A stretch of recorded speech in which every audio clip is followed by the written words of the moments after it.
नारियों पर अत्याचार करने वाले लोग, नारियों को बात बात में अपमानित करने वाले लोग, नारियों को प्रताड़ित करने वाले लोग, इस जीवन तो क्या आगे के जीवन में भी कभी सुखी नहीं रहते हैं। नारी शक्ति का अपमान करने वाले लोग महाकाल रात्रि के कहर से बच नहीं पाते हैं। क्रोध में आकर, जोश में आकर, अपना होश खोकर जो नारियों के ऊपर जुल्म करते हैं, उनकी हालत इतनी बुरी होती है कि वो उसकी कल्पना भी नहीं कर सकते। मैं जो कुछ भी कहने जा रहा हूँ उसका वैज्ञानिक आधार मेरे पास नहीं है। आधार है मेरे अनुभव का, आधार है मेरे आध्यात्म का, और आधार है दुनिया में देखे जाने वाले ऐसे नराधमों की जिंदगी का।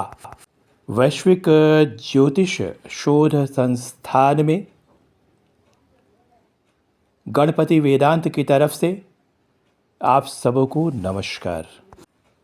समाचार पत्रों या संचार माध्यमों से हर रोज़ जानकारी मिलती है कि किसी ने अपनी पत्नी का कत्ल कर दिया, किसी ने अपने घर से अपनी पत्नी को निकाल दिया, किसी ने प्रेमिका को धोखा दिया, किसी ने आत्महत्या कर ली प्रेम में विफलता के आधार पर।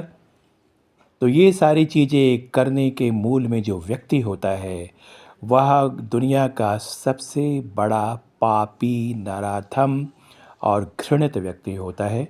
यह मैं नहीं कह रहा हूँ, सभी धर्मशास्त्रों में ऐसा लिखा हुआ है।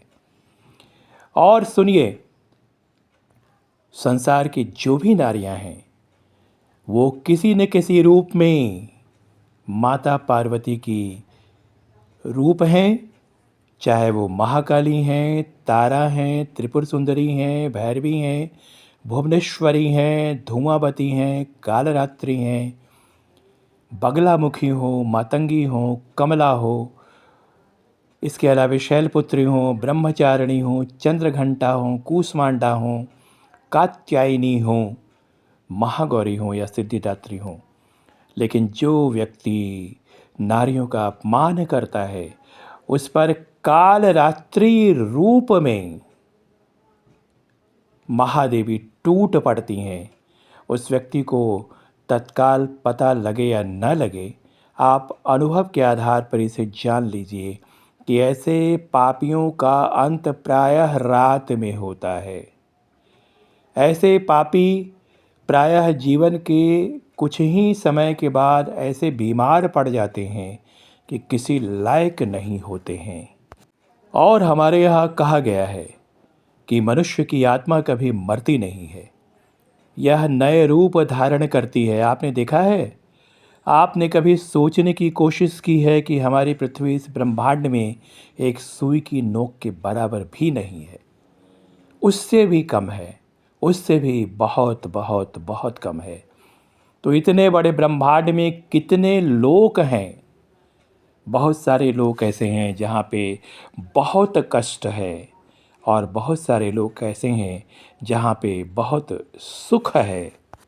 मृत्यु हर व्यक्ति की होनी है, चाहे वह अत्याचारी हो, चाहे वह सहने वाला हो। मृत्यु के बाद क्या होता है किसी को पता नहीं है।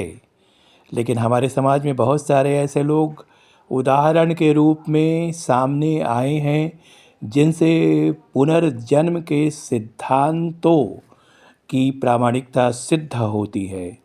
तो जाहिर सी बात है कि व्यक्ति का जन्म भी होता है, आत्मा कभी मरती नहीं है, ऊर्जा कभी मरती नहीं है। यह विज्ञान ने भी सिद्ध किया है। तो आत्मा की ऊर्जा जन्म लेती है, दोबारा शरीर धारण करके और ऐसे नराधम कुत्ते के रूप में रात में रोते हुए भी नज़र आते हैं। इसलिए यदि महाविद्याओं का आशीर्वाद पाना है तो नारियों में आप देखिए, महाकाली रूप देखिए, रति रूप देखिए, महालक्ष्मी रूप देखिए, सरस्वती रूप देखिए। नारी प्रेम की भी देवी है। आप उसे प्रेम दीजिए और उसके हृदय से निकला हुआ प्रेम आपकी ज़िंदगी को बिल्कुल सुखमय बना देगा। मेरा अनुभव है और आपका भी अनुभव होगा कि यदि किसी नारी के हृदय से आपके लिए सचमुच प्रेम की भावना निकलती है तो आपसे बड़ा सौभाग्यशाली कोई नहीं है। अतः प्रेम पाइए। और कोई सलाह लेनी हो तो मेरा नंबर ऊपर लिखा हुआ है 9229034207। इस पर ज़रूर संपर्क कीजिए। बहुत बहुत नमस्कार।